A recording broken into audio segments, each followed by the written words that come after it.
Assalamualaikum warahmatullahi wabarakatuh. Baiklah, kami dari kelompok 1 akan mempresentasikan hasil dari makalah kami. Langsung saja, perkenalkan, nama saya Siti Barokah, NIM 20531149. Saya akan mempresentasikan makalah ini bersama Saudara Revan Marhama, NIM 20531134. Kami dari Prodi Pendidikan Agama Islam 2F akan memenuhi tugas mata kuliah jurnalistik dengan dosen pengaku Ibu Intan Safitri MA. Baiklah, materi yang akan saya sampaikan yang pertama yaitu mengenai sejarah jurnalistik. Jurnalistik bermula sekitar 10 sampai 44 sebelum Masehi pada masa pemerintahan Caius Julius Caesar di Romawi. Julius Caesar disebut sebagai bapak pers.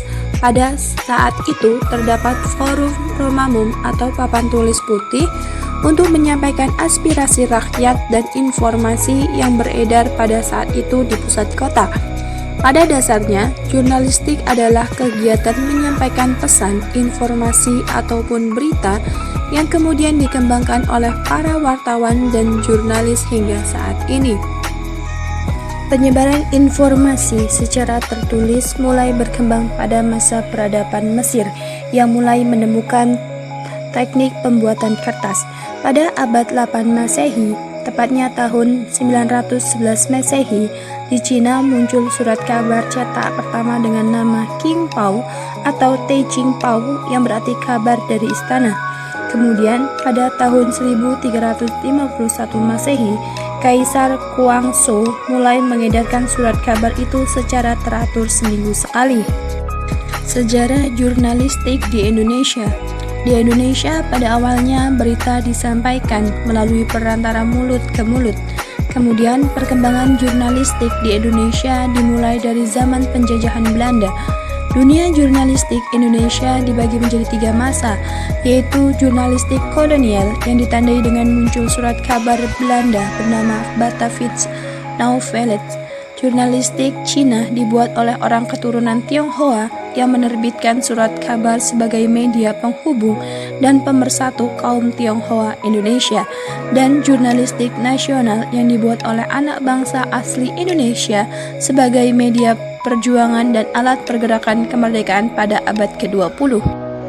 Baik, bismillahirrahmanirrahim. Assalamualaikum warahmatullahi wabarakatuh. Baik, di sini saya pertama akan menjelaskan materi bagian B, yaitu kegiatan jurnalistik. Jurnalistik merupakan penyiapan, penulisan, penyuntingan, dan penyampaian berita kepada khalayak melalui saluran media tertentu. Jurnalistik mencakup kegiatan dari peliputan sampai penyebaran kepada masyarakat. Sebelumnya, jurnalistik dalam pengertian sempit disebut juga dengan publikasi secara cetak atau online. Jurnalistik tidak hanya sebatas melalui media cetak seperti surat kabar, majalah, dan lainnya, namun meluas menjadi media elektronik seperti radio dan televisi. Adapun unsur dari berita yang pertama adalah mendidik, informatif, menghibur, kontrol sosial. Yang kedua, human interested. Yang ketiga, aktual atau up to date. Yang keempat, magnitude atau berpengaruh besar. Yang kelima, approximity atau memiliki kedekatan. Yang keenam, menarik atau tidak lazim, unik atau kejutan. 7, menyangkut banyak orang. Isi berita memuat mengenai judul atau kepala berita, headline. Yang kedua, subjudul berita atau anak judul. Yang ketiga, urutan kejadian, timeline. Yang keempat, teras berita atau lead on hero. Yang kelima, tubuh berita atau body. Yang keenam, kutipan pernyataan. Yang ketujuh, arahan tulisan. Adapun sifat dan ciri jurnalis, yang pertama adalah jujur, cerdas, amanah, disiplin waktu. Yang kedua, cepat dalam bereaksi. Yang ketiga, peka terhadap situasi. Yang keempat, pemberani atau bukan penakut. Yang kelima, tangguh dan tahan banting. Yang keenam, selalu berprasangka baik dalam mencari kebenaran. Mungkin itu saja materi yang bisa saya sampaikan. Saya ucapkan terima kasih.